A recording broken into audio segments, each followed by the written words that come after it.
digest. From lane to the new shining ground, echo chants where the legends are found.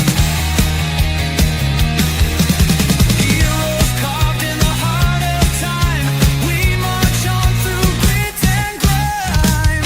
Oh Tottenham, Tottenham till I die. Raise the banner, let it fly. Through the rain, through the fire, this is my club, my only desire.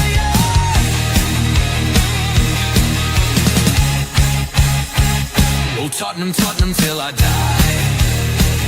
Raise the banner, let it fly. Through the rain, through the fire, this is my club, my only desire. Echoes of King and Greaves in the air. Every goal, the sound declares. Heartbeats pound like a drummer's song, marching forward, fierce and strong. We're the ones who rise in the clash. Numbers running in a white shirt dash. History burns in the roaring crowd. Every game we scream it loud. I'm Tottenham, Tottenham till I die. Raise the banner, let it fly. Through the rain, through the fire, this is my club, my only desire.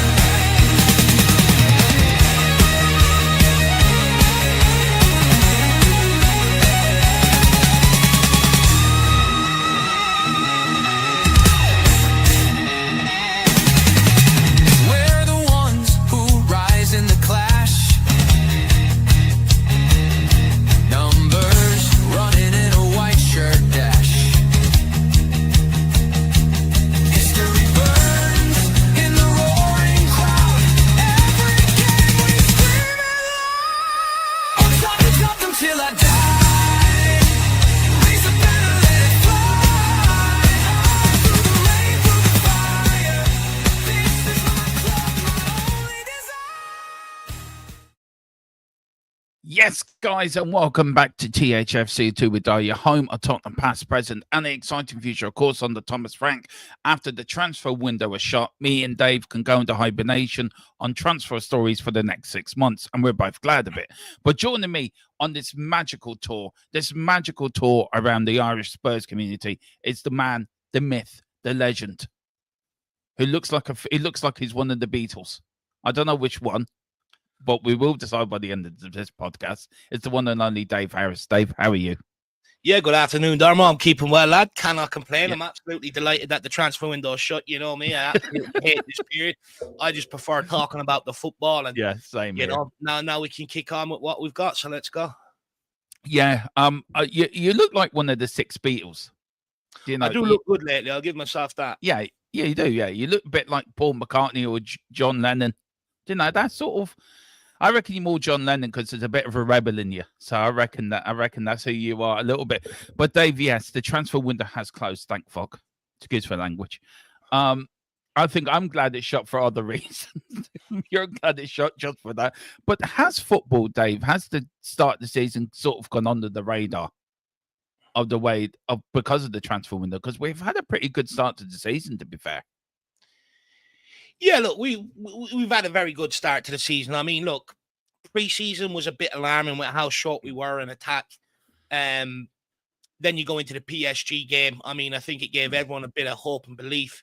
You know, we performed admirably well that night. And I'll be honest, what we didn't do earlier in the market probably cost us that trophy. And also not having a bit of strength in depth cost us that trophy. You know, players off the bench couldn't maintain a 2-0 lead, which is absolutely shocking. Then you go into the start of the Premier League. I mean, we absolutely blitzed Burnley. We played well that day. No complaints there. You know, a very good team performance against Man City. And I think it got everyone sort of maybe thinking, oh, hang on. Maybe we could be a lot better than what we think this season. Yeah. And then the Bournemouth game brought us right back down to reality, you know, just showing us that Richarlison, Johnson, players like that, they are capable of having days like that. And when they do, we look so blunt. So I think for me, you know, it's been a very good start to the season, but I do think that Bournemouth game has sort of took the gloss off a little bit. And I think it's brought everyone back down to reality and reminded everybody how crap we can be on our day. But look, hopefully the new signings will improve that, Dermo. Yeah, it will, and we'll get on to new signings in a minute. Look, my thought on the Bournemouth game was Bournemouth are a good side, Dave. You can't take that away from them. They nullified us in our attack. They nullified us in the midfield, and we looked a bit lost. I just think, look, it's one of those games. You're going to have them games this season. You're going to have good games and bad games, and I think with Frank's first season, I think we've got to accept that. What I won't accept is what I've been hearing saying it was Thomas Frank's fault. He got he didn't know his tactics were found out. And I'm saying, isn't this the same argument we had with Ange last year or the year before? Ange, Jose, Conte, Nuno. Yeah. And look, you know, you're hearing this crap and you think, really? Seriously? You're praising him for the way he played against Man City and PSG.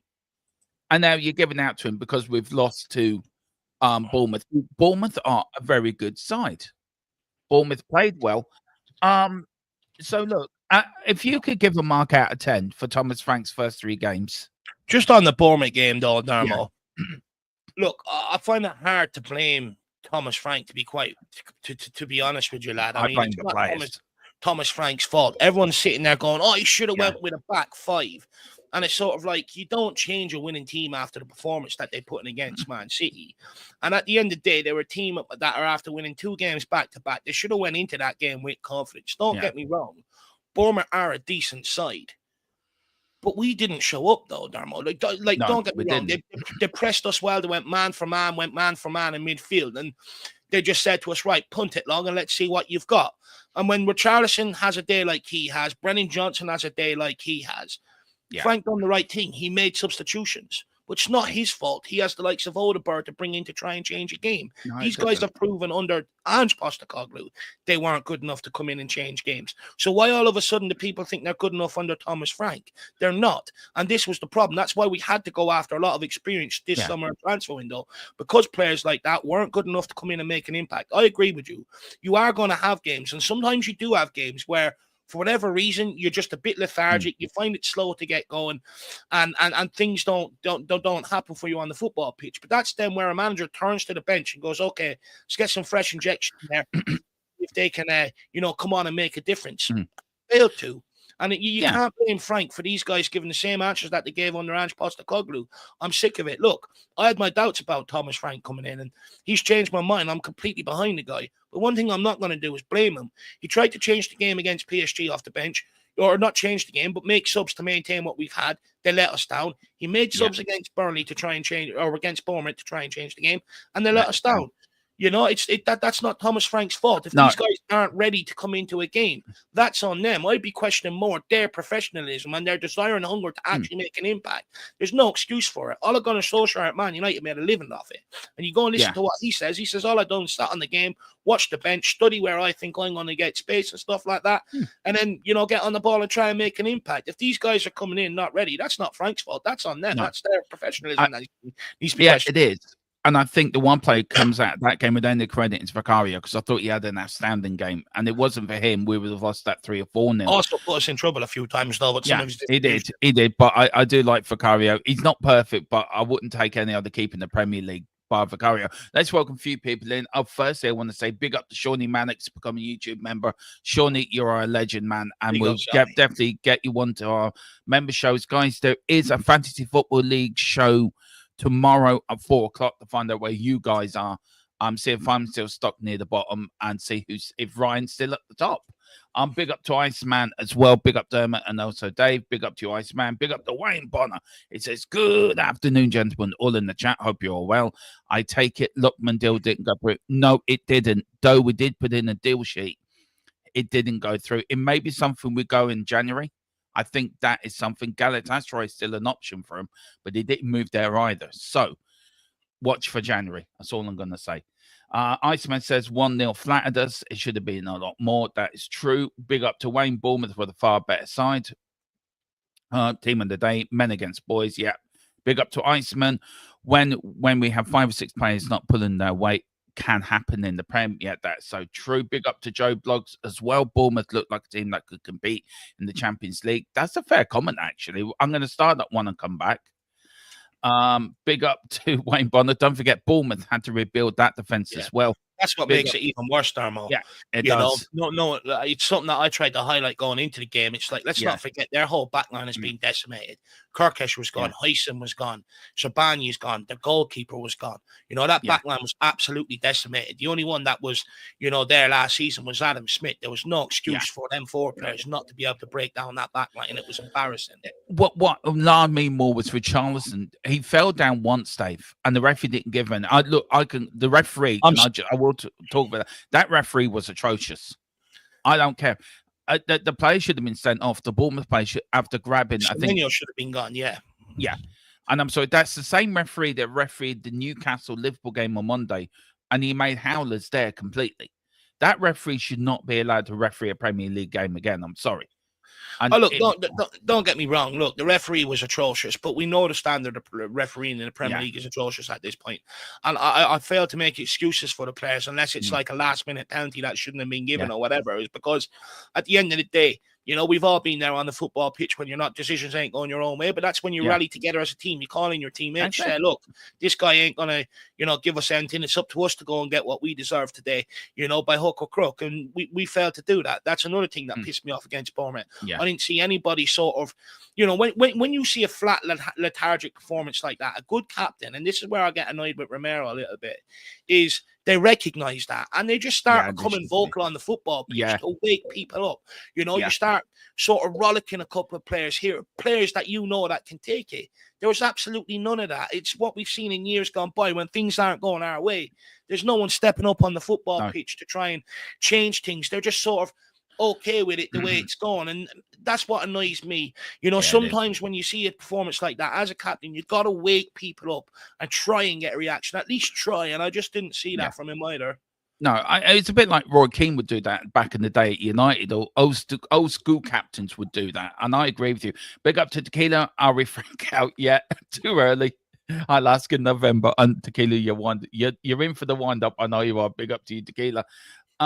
Big up to Wayne. Unlike last season, I could see Frank learning from the defeat, working on what he needs to be done. Our squad depth will hinder him, but he will do a damn good job. He will. Big up to everyone that is in the shout as well. Tequila says, shout out to Dermo and James, who did a crazy long stream yesterday. Hope you lads put in your super chats to thank them. Big up, Tequila. Look, we enjoyed it. Me and James enjoyed doing deadline day. It's a bit of fun. It takes us away from the normal wear and tear of covering matches, but I enjoyed it yesterday. Dave, on deadline day, I want to talk a little bit about take our minds off Tottenham and let's talk about football in general, which the game we love. 3 players come out of that window: Isaac, Gui, and Wezza. Now, Gui didn't get his move to Palace to Liverpool. That collapsed last night because of whatever reason. Isaac got his move from Newcastle to Liverpool, and Wizard finally got his move from Brentford to Newcastle. Now, you and me have been watching the game long enough, Dave, and you and me come from different eras of the game, but we both have the same thing, that the clubs have the open hand when it comes to players. Do you see players have more power? You look at Isaac and you look at Wizard, the way they behaved, and you look at Gui, how he behaved. Who comes out of this window better? Isaac or Wizard or Guri from Palace? I mean, financially, you know, you would say and Isaac, but you know, I think Mark Gray will come out with an awful lot of respect, you know, and I think there's a way of going about it. You look at it, you know, he understands that Crystal Palace have gone a long way in. They gave him the opportunity to become the player that he's become, and stuff like that. And look, I have no doubt he will get his move in the future. I have no doubt he'll return to Crystal Palace and put absolutely everything in. Like, you look at that game at the weekend, he could have put in a half-hearted performance, trying to save himself for the move, you know, not risk the injury. He didn't do that. He put in an unbelievable performance, and I think, you know, look, Guay's a player I've liked for a long, long time. Listening to him when he was being interviewed after England games, so I was like, this guy is really like this guy. He's humble, you know what I mean? And someone with an attitude like him, the way he speaks and everything else, you know, he will go far in the game. And, you know, I like the way he's gone about it. He's not in the game to sort of make enemies. He realized that Crystal Palace has treated him fair, and he's going to sort of do the same thing. So fair play to him.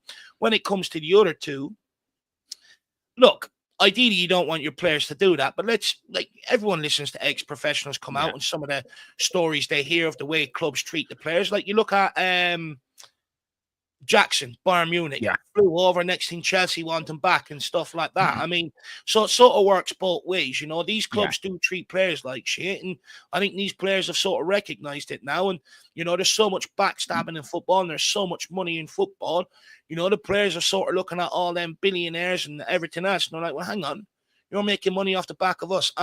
Not happening anymore." You know what I mean? I think you're starting to see players stand up for themselves. Look, if it keeps going this direction, at some point there's going to have to be an intermediary that's going to, you know, clubs and players. Something's going to have to be done because you can't keep having it like this. Because right now it's like the wild, wild west. At the end of the day, these players had contracts when they were bought and they were signed. They had no problem signing the length of the contracts and stuff like that. Now I get maybe we said, you know, it was a bit different. He said he had assurances and stuff like that. But at the end of the day, you know, Wiesa wouldn't have the career he had if it wasn't for Brentford that picked him up. You know what I mean? And gave him that opportunity and stuff like that. So I just think, you know, what you're seeing now is the loyalty's gone in football. Players don't really have passion or care for a club. And the club don't really have that, you know, stand by their players anymore. It's sort of just like a marriage of convenience, isn't it? You look at Harry Kane when he wanted to move to Bayern Munich and the Man City debacle, and he sort of went on strike. And there was a lot of debate around that time. That was sort of the first player to do it, really, wasn't it? In the Premier League, that probably players did it enough, but you never heard about it. And Harry Kane was sort of the first one to do it. For me, if you look at Isaac, I think he treated Newcastle horribly. He was bought in for Real Sociedad, and I think he's just a money grabbing player. I've got so much respect for the Crystal Palace captain. I really do. I think he'd done everything right. He'd done everything correctly. He treated Crystal Palace correctly. And that game on Sunday, Dave, against Villa. And Villa have had a really bad start to the season, by the way, and everyone seems forgetting that. You know, haven't even scored a goal, 3 defeats in a row. You know, and we're in 4th place. So I don't think we've had, if somebody said to me, after 3 games, Dermo, you'd be in 4th place for 6 points, but you beat Burnley and Man City, but you lose to Bournemouth. Do you know what? I would have taken that. I would have said, fine, 3 games in, I'll take that. I just think players now football now has to knuckle down. If you sign a contract, you are tied to that contract to the end of that contract. If there's a release clause in that contract, then if a club meets that release clause, then the club gives permission for a player to go and talk to that other club. But all this bullshit with agents and trying to maneuver moves and trying to whisper in the player's ear, do this, do that, that will get the move. This has to stop because it's not doing the game any good and it's not doing the players any good. Isaac should have concentrated on his job, done his pre-season, and let the move. If the move was going to happen, it would have happened. But what happens if it didn't happen? He would have been stuck at a club that he didn't want to be at. The fans didn't want him to be there. So it doesn't do any players any favor along the road, you know, all this bullshit. And I think agents have a hell of a lot to answer for. The more agents in the game, Dave, it's making the game worse. And it's not the game. It's everyone, though, Dermo. It's not just the agents. It's, you know, it's all your big media, you know, channels like your Sky Sports. Everybody wants a slice of the pie now. They realize how much money can be made out of football. So what you've got now is you've got all the media conglomerates, you've got all the owners, you've got all the players, all the agents. Then you've even got people like Romano and everything else. They're all making an absolute killing, you know, off of football now. They realized how much money is in it. And they're all using things like you see the transfer window. It's got way out of hand. You know, 99% of rumors were absolutely fake. And you've got agents putting out things left, right, and center. And all it is to try and get their client the best move that they can get them so that they can get paid and the best money that they can get paid. What you're seeing now is agents just saying to a player, oh, yeah, make that move. Look at the money you're going to get. Look at the money we're going to secretly look at the money we're going to get paid. They don't even have the player's best interest anymore. You know what I mean? So for me, look, when it comes to football, I'm pretty sure we'll hear a few scandals coming out in 15, 20 years' time because, you know, where there's big money, there's corruption. Of course there is. He did in the end, Tequila, he did. I can't believe Bayern Munich got their pants pulled down with this one. I think it was a 15.5 loan fee plus 65 million at the end of the season. So for a player that can't kick a bull up the arse, by I don't, just it beggars my belief. But talking about transfer windows, Dave, talking about players coming in. Tequila says Dave has lost weight, looking dapper, sir. Yeah, I appreciate it, man. Yeah, I've been trying I've been trying now for the last while, eating healthy and going to the gym and stuff like that. So yeah, I'm glad it's paying off, I suppose, Tequila. Appreciate it. And big up the Star Man as well. The other man wants me to get out my Bowie LPs and start singing Life on Mars again. But Dave, talking about transfer windows, we did a bit of business. This was Tottenham Hotspur summer business. We bought Koto Tiaki for 5.8 million, Mohamed Kudus for 63.8 million, Palunia loaned to buy 30 million. I think that will go down to 15 million by next summer. I really do. So that might not be the full price. We've got Xavi Simmons in for 65 million. Randall Colo Maroon. I can't pronounce the last fucking name. But anyway, I can't. I just have to go with nicknames. Randall Colo alone. So a total spend, Dave, of 204.2 million euro. Any players in there, Dave, that you're happy with? I mean, I'm over the moon with Palunia. I think we've needed the 6, and I think that's a great buy. Are you excited by that? We've bought players ready for the first team that go into that first team. There's no prospects there apart from, I think, the top one, but all rest of them are first team ready players. And we spent big as well. Are you happy with the window, or do you think the window has more, did have more to improve, or where on you at it? Because I think if you look back at the window, I give it a good 7 out of 10. I know a lot of fans think differently, but for me, I give it 7 out of 10. It's a good window, but we could have done more. Yeah, look, first of all, I mean, coming into the summer, I think my two things were sign players that are first team ready and really address that forward line. You know, everyone went after the fence last year. I said, no, for me, that forward line is absolutely atrocious. It needs to be overhauled. So there were the two remits I had coming into this summer transfer window. And to be honest with you, the club have ticked them boxes. I can't really complain. You know, Mohamed Kudus, I think is a fantastic signing. That maverick sort of player that can produce something out of nothing, badly needed. João Paulini has brought a bit of presence and steel to that midfield. You know, last year our midfield was being ran through. There was no one in there really pulling down attacks, breaking up play. Paulini has bought that. That's why we look so much better in the midfield, because we've now got a physical presence in there. Look, Xavi Simmons, let's wait and see what he can do. You know, he's played at some of the best clubs in Europe, some of the highest, best leagues in Europe. He's done really well, but the Premier League's a different animal. Let's see how he acclimatizes to it. And Kolo Muani, look, Dominic Solanke is set to be injured for a stint. We sort of had to pivot on deadline day and try and go and get a striker. For me, there was probably 2 available, Kolo Muani and Vlahovic, that were gettable for Tottenham Hotspur. We got Kolo Muani in. You know, Kolo Muani is a player that we were interested in last January. Let's not forget we were talking to him before him into East L, but he turned us down in favour of Juve. So fair play to the board for, seizing an opportunity that arose on deadline day. And, getting a guy that's been a long-term target, have been after this guy since he was at Frankfurt. So in terms of the incomings, I think, credit to the board. And I think if someone would have put this transfer window to me at the start and said, Dave, coming out of the summer, these are the signings you're going to make, I would have told you to go for a lie down. You're feeling a bit dizzy and you're not thinking right. Yeah. This isn't a Tottenham transfer window. And when you look at it, probably one of our best in a long, long time. However, I'm not going to jump on the bandwagon that things are changing at Tottenham Hotspur. Under Ange Postecoglou, the first summer transfer window, Maddison, Van de Ven, Vicario, players like that, we had a similar window. But we didn't back it up in the January, the summer, or the January after, and it came back to bite the manager. So I'll wait and see what this club do in January next summer to see if they're actually going to follow up or not. But it is a step in the right direction, and I would say that is the benchmark that fans now expect coming into this club from this day forward. But when you look at it, we spent a long time in the window pissing about. Logistically, it's been an absolute nightmare.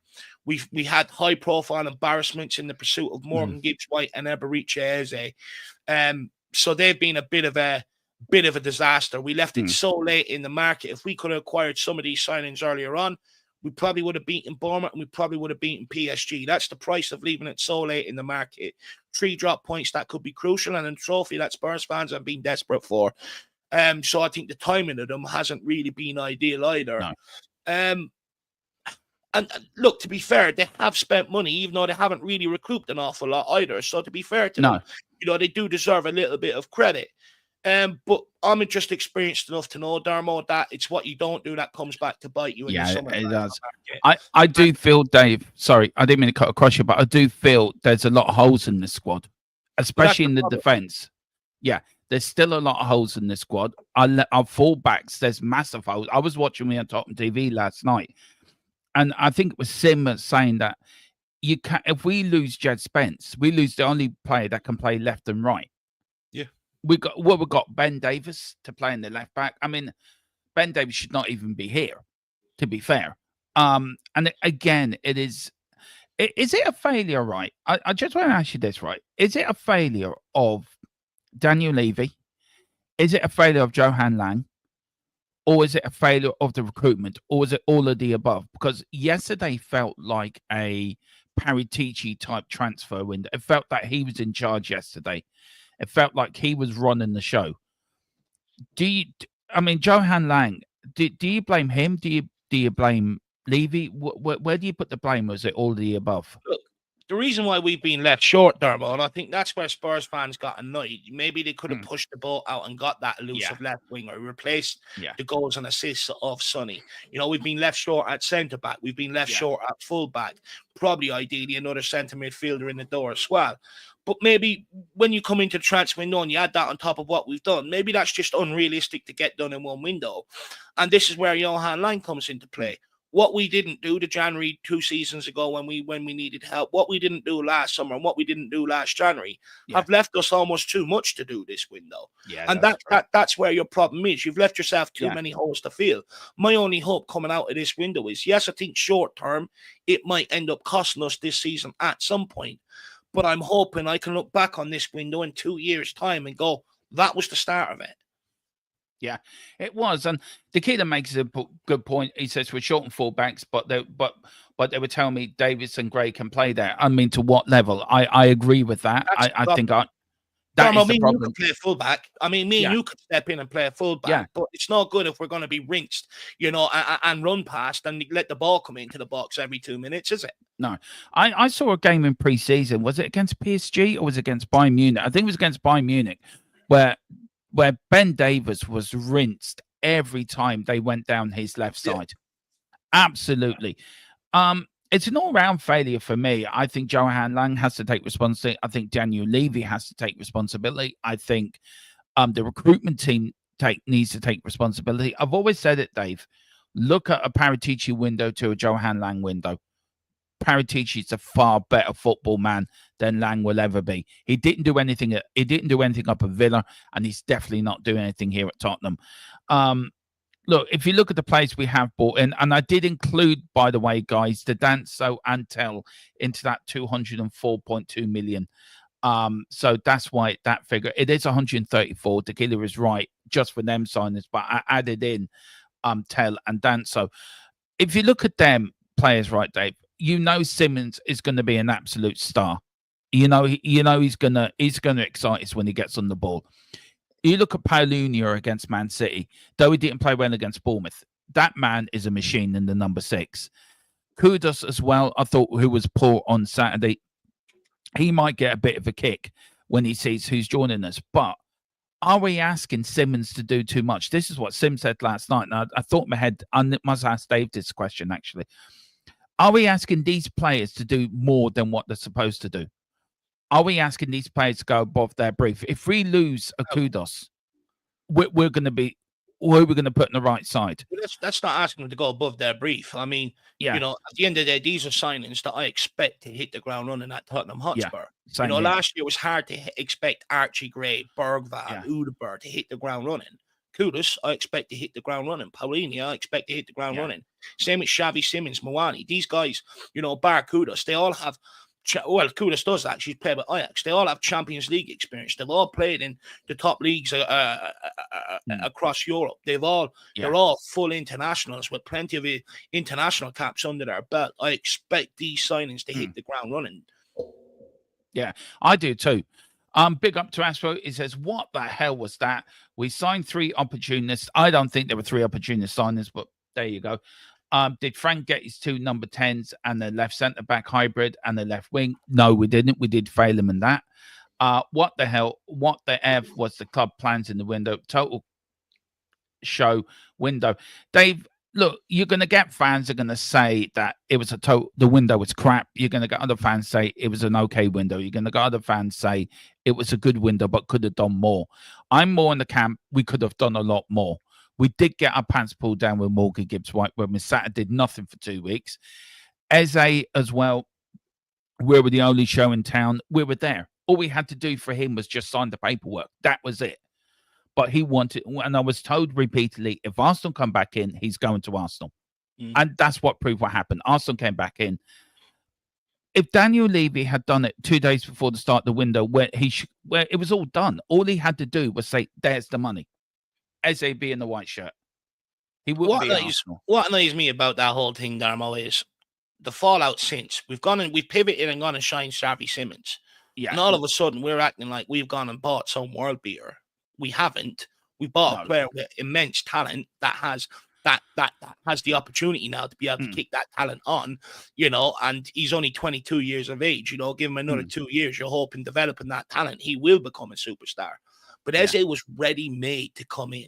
And all of a sudden, everyone goes, well, Xavi Simons was the first choice. Well, no one was saying that, the week before or all summer long when, everyone was sort of pouting around, let's get Eze. It's only because he's gone to Arsenal we've been a bit bitter about it. But I do think missing out on Gibbs-White and missing out on Eze might come back to bite us. I think they were ready-made to come in and make an impact with Xavi Simons. It's sort of, I'm a bit touch and go on it. Look, with Eze, with the good Morgan Gibbs-White, nobody could have known what was going to happen with the Forest chairman. Nobody knew that what he was going to do. But Tottenham did do something wrong, and Tottenham did do a legal approach, and Forest are in their right to keep their player. He was in his right to do what he did. Like it or lump it, even though there was a look on that interview, Dave, that there was a look from Gibbs-White that he'd been stood there and told to do what he was told. I think it's very rare you get chairmen doing that now. But when it comes to Eze, all we had to do was pay the fee. That's all we had to do. We had nothing else to do. He agreed personal terms. He agreed. Thomas Frank had spoken to him. He liked what Frank was doing. He was coming. And we blew it because we waited so long. We let Palace school us. Oh, we want him to play in the Charity Shield. Yeah, that's fine, no problem. Oh, we want him to play in that first Premier League game. Yeah, not a problem. You can do that. All the while, Arsenal was sitting in the grass and they're communicating with Arsenal saying, right, if you come in on this date at this amount of money, you can have him. And I'm sure Eze's agent was telling them the same thing. Don't worry, Arsenal will come back in for you. Just string them along. And so the Daniel Levy going, pay the activation fee. There you go. There's 68 million. Is our player. And it would have been all over with. He would have been our player.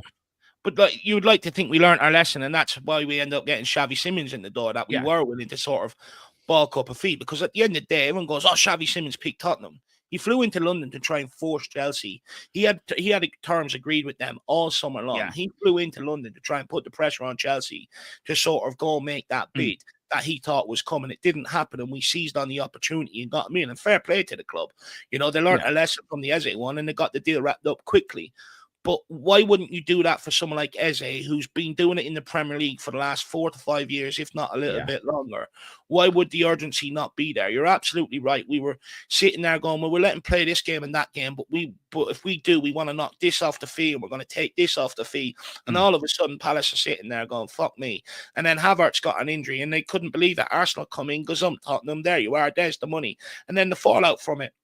It's not entirely Tottenham's fault. It's not entirely Daniel Levy's fault. They got strung along. Bollocks. If Arsenal can come in with a Havertz injury and get the deal wrapped up in a matter of 3 to 4 hours, there's no reason why Tottenham couldn't. We were led to believe before the weekend game even kicked off that we had agreed personal terms with Eze. Yeah. We were just trying to structure the fee. And that's why we lost out. Anyone that's been money for a long, long time, you look at the history. How many players have we lost out because we're sitting there trying to negotiate things down and trying to get money off here, there, and everywhere? You know what I mean? It's absolute. I wouldn't surprise me if Daniel Levy's sitting there charging them the petrol money to drive Eze from fucking Palace to Tottenham. Yeah, I mean, we broke it there about 2 months ago. It was, and the deal was done. All they had to do was pay the fucking money, and I stand by that, and I always will stand by. That's what why you they never break say it. it's 95% done when Daniel Levy is negotiating a fee.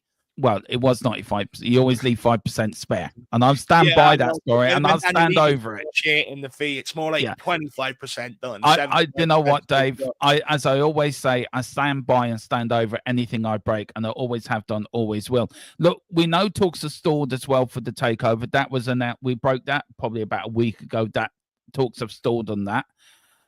We know Vivian Lewis was seen at the first game of the season against Burnley. We know the protests, not great numbers at the protests, but they're happening again. I'm sure there'll be another one this week. I don't know if there is or not. I'm still waiting for change to Tottenham. Huh? There won't be any protests. We're on international break. That next game is Oh, well, when they come back. I am still waiting for change for Tottenham to come back to me. I have invited them about 5 times, and every time they say, yeah, we're coming on, and then they didn't.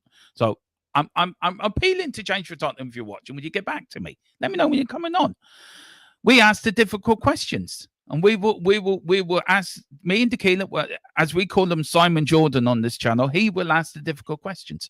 But if you look at all that, the noise going on, Dave, and you look at what's happening within the boardroom, there is something happening within the boardroom. There is a bit of a row. Charrington's come back in for the Lewis side with Vinny.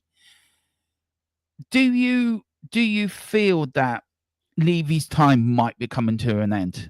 That maybe there will this season there will be some restructuring that if Vivian Lewis came in and said, right guys, I'm gonna pump billions into Tottenham and I'm gonna take this club forward, I'm doing it my way.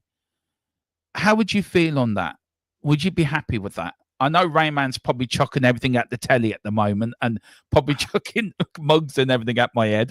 But how would you feel if Vivian Lewis came in and said, right, Dave, I'm gonna chuck billions at this club. I want to make this club successful again. Would you be happy with that?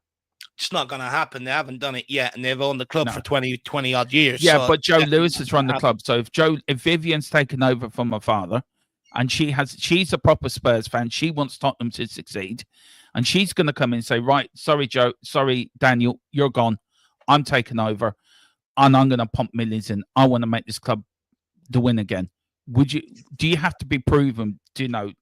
Yeah, but it's not as easy as I'm coming in and I'm getting rid of Daniel Levy. Daniel Levy has his own family have shares in Tottenham. His family have shares in Tavistock. His family have shares in Enoch. He was the one that got them into football in the first place back in the 90s when they bought Rangers and Slavia Prague.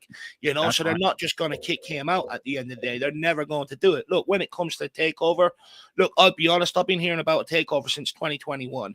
When they went to meet this Singapore billionaire and this person, Sheikh Jazim, this person, that person. It's always been touted. It's always been rumored for the last 4 years, but anything has happened. We even brought in Todd Klein to sell the naming rights. We decided not to do it. Mm-hmm. You know what I mean? At the end of the day, I'll believe it when I see it. But now, it's been out around for the last 4 years, and absolutely nothing has happened. Yeah, it's all just been rumors, and nothing has happened about it. I have no doubt that there would be billionaire conglomerates and consortiums that would be interested in pooling together and trying to buy Tottenham Hotspur. At the end of the day, it's a cash cow. What other club has abseiling, has an F1 track? What else have we got there? We've got a hotel coming. I don't talk about that to me. Don't talk about the hotel to me. I am pissed off over that. We've got absolutely more things, that build off that stadium than anybody else, let alone bringing in boxing, concerts, rugby league, NFL. We've got more cash revenue than anybody else. But my concern is if you get new owners in, how many of them are going to do the exact same? They buy Tottenham Hotspur, they go, well, look at all this revenue. We'll use that revenue so Tottenham can run itself. But we're interested in all the stuff that Tottenham still have to build, all the property around. Property and bricks and mortar in London is at a sky-high price. You're getting these dingy apartments going for 300,000, 400,000. Property in London is at a premium. That's what I think a lot of these potential owners would be after, is getting their hands on prime real estate in London. It's look, you look at an area like Croydon, right? That's going through a complete regeneration building. There's many of them that have that they're undertaking, and they're going through London in stages. Eventually, that's going to reach Tottenham, and You know, that's where these owners want to be.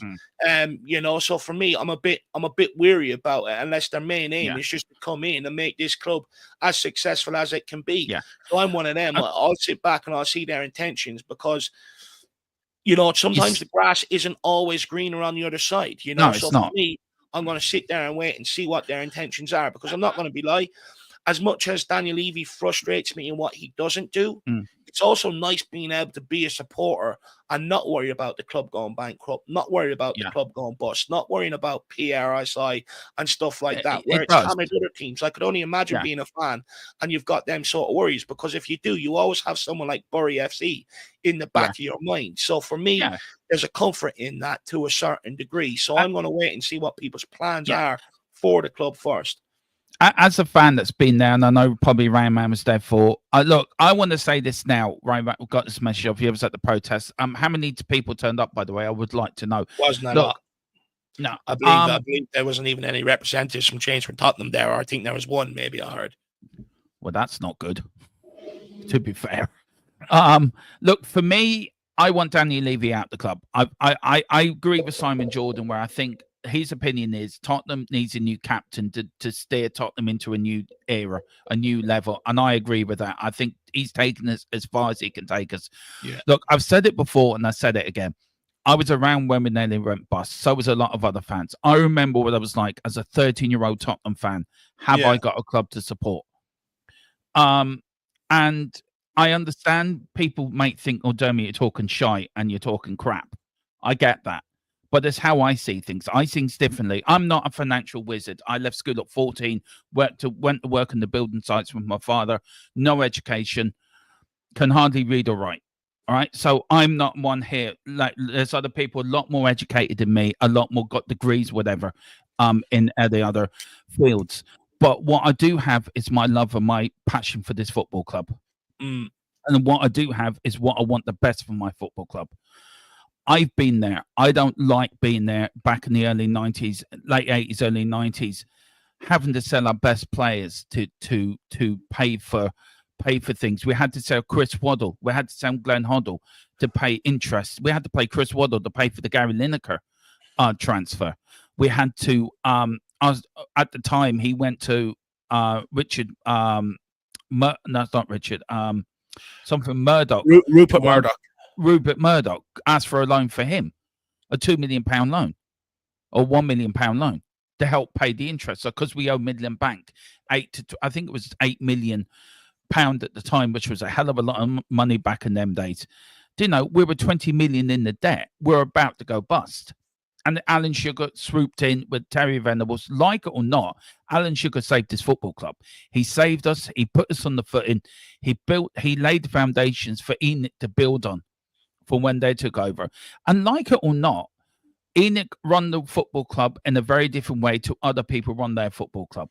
But we could be Manchester United right now. Look at Ineos. Look at the Glazers.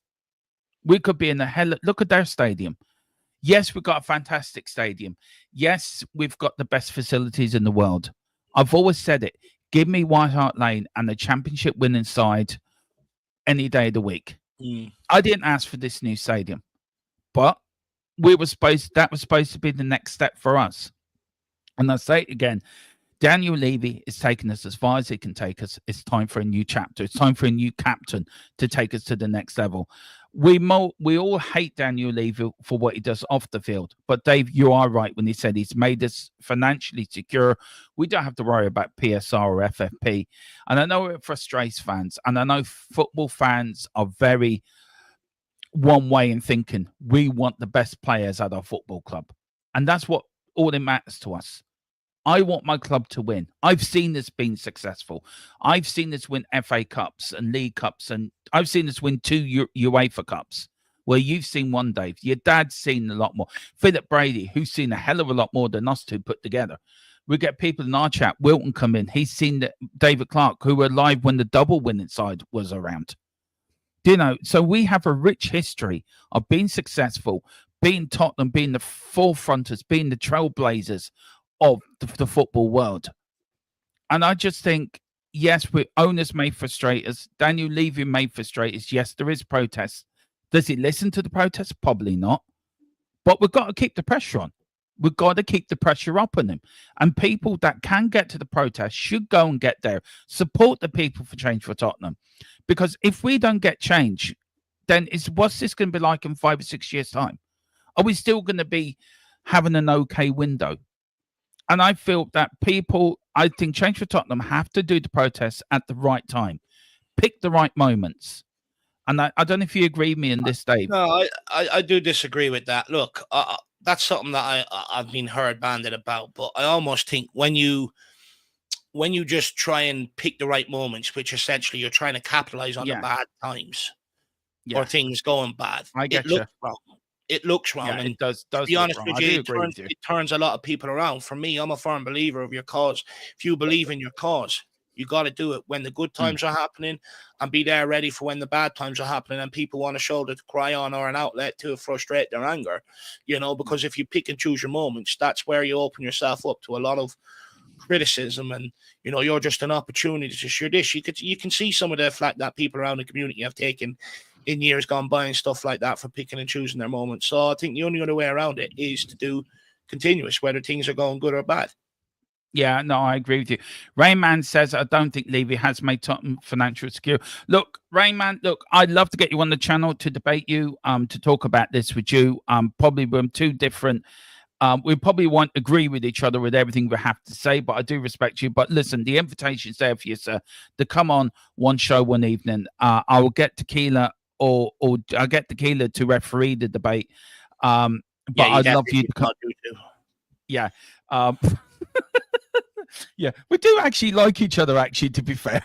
I do respect him, but you spend more time arguing about how to argue than actually debating your points. We do, actually, which is quite funny. But Ryan, yeah, I will get Tequila the referee. But look, I'm welcoming you to come on. So there's the invitation. So I hope, take it if you like. Big up the Ryan Bonnet. Levy can move to the business side things and let someone else take care of the football side. I totally agree.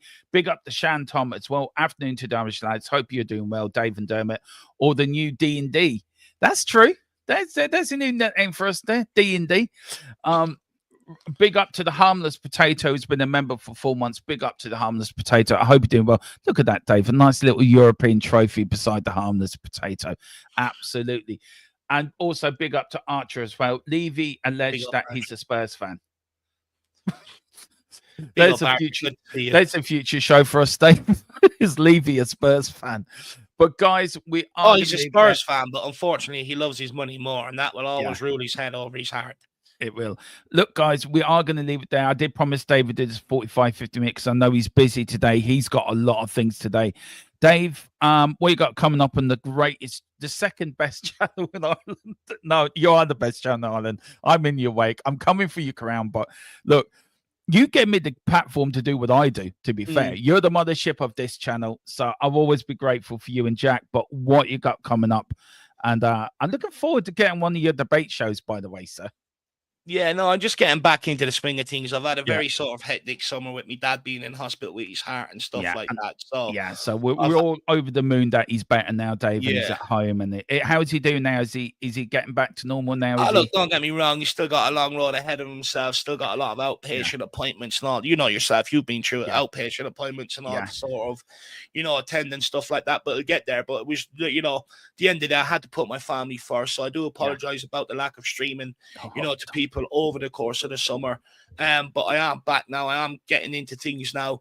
We've got a debate show this evening, our usual Tuesday night sort of debate show. Then tomorrow, I think we'll do the fan show. We have Billy T and someone else again on Thursday.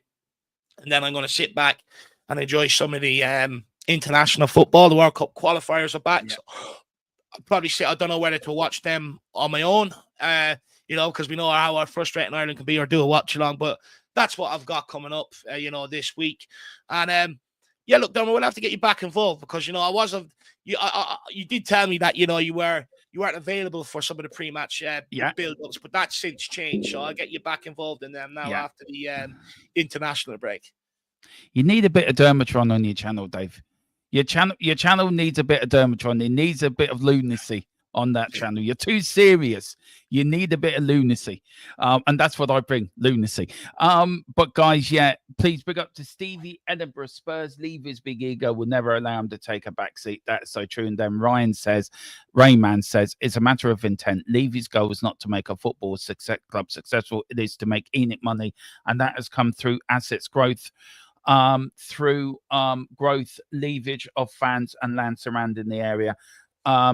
And then Archer's talking back to us. Dave, thank you so much. This is episode number 3 of Irish LADS Talk Spurs. We will be back next Tuesday at 1 with more talk, surely about the Ireland games.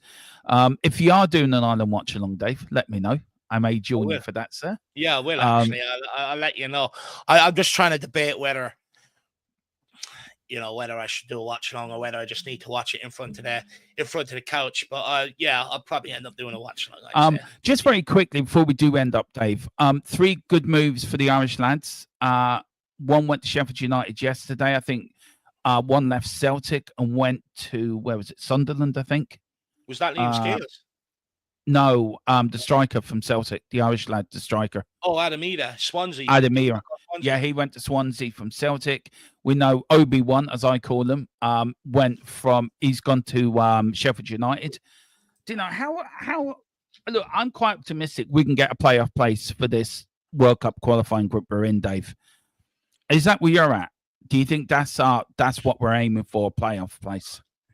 Do you know what, Dermo? Look, we're still not the greatest of teams. Don't get me wrong. Your man Heimer Helgeson has come in and he's made us, a bit harder to beat, but a lot of it isn't pretty. Our big problem is we've got no centre midfield. Yeah. Anyone we try to play in there, they're lightweight, and we're like Tottenham last year. No presence in midfield, no physical sort of presence. And I think Helmer Helgeson has realised that, and that's why he's instructing a lot of the play to either go down the wings or go long. But then our other big problem is we've got a lot of talent in that forward line, but we're sort of waiting for that talent to develop into consistency for Ireland. I'm hoping that move for Evan Ferguson to Roma, he started off on absolute fire. Oh, he's been fire, hasn't he? Yeah, if we can get him firing, he can be the absolute key to picking up some points along this campaign and at least putting us in a position with maybe 2 or 3 games remaining to still fight, to try and even get a qualifying place. If Adamida can kick on, and keep doing what he's doing again, he'll turn up to the Republic of Ireland with a bit of confidence. If Troy Parrott's had another good start to the season out in Holland, so we're just waiting for them to sort of bring the club form that they're showing now into the Ireland team. Yeah. So if they can do that and that forward line can come good, I think then it gives us a chance, Darmo. So let's wait and see. Yeah, fingers crossed. Fingers crossed. I always say it, Dave. Anyone that look with Declan Rice and Grant Grealish, I always say it. It's easy to pick England to qualify for major tournaments because they're going to do it 9 times out of 10. I think you get more satisfaction qualifying with Ireland because we don't do it every year, every tournament. So I think if you stick with Ireland and you do qualify, I think you would look back when you're old and think, do you know what? International football, that was a major achievement. And so they're going to England where no disrespect to England, I think they're going to qualify 9 times out of 10 for every major tournament. You see England getting close now. And at the end of the day, how many kids grew up dreaming of winning a World Cup? You know what I mean? And England provide a better platform from that. When was the last time Ireland's been at a World Cup? You know 2002. I mean? And that's another thing. These international tournaments, I really do enjoy them. But it's hard to really be invested in it when your country ain't there. So, hopefully, fingers crossed, Darmo, we can make one. I think it'd be good for the country. I think the country needs it. You look at the League of Ireland. You look at the League of Ireland since lockdown. Look at the attendances. They sell out every week for games and stuff like that.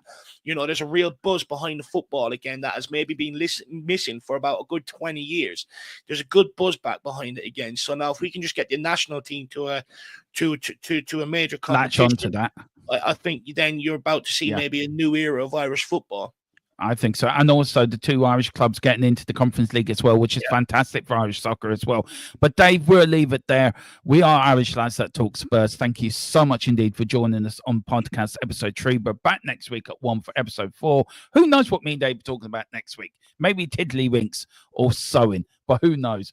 But Guys, thank you all so much. Get over to the Irish Hotspur. Do hit the like button over there for the guys, him and Jack. They do great work over there. As I said, the mothership to this channel. And also, if you can, hit a like and subscribe here. We're on the march to 2,200. So let's get there before the Premier League comes back.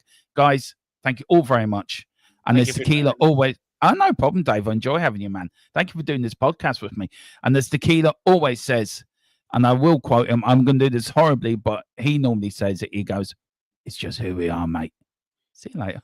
Eyes on the prize, victory in sight with all our might, with all our might, with all our might.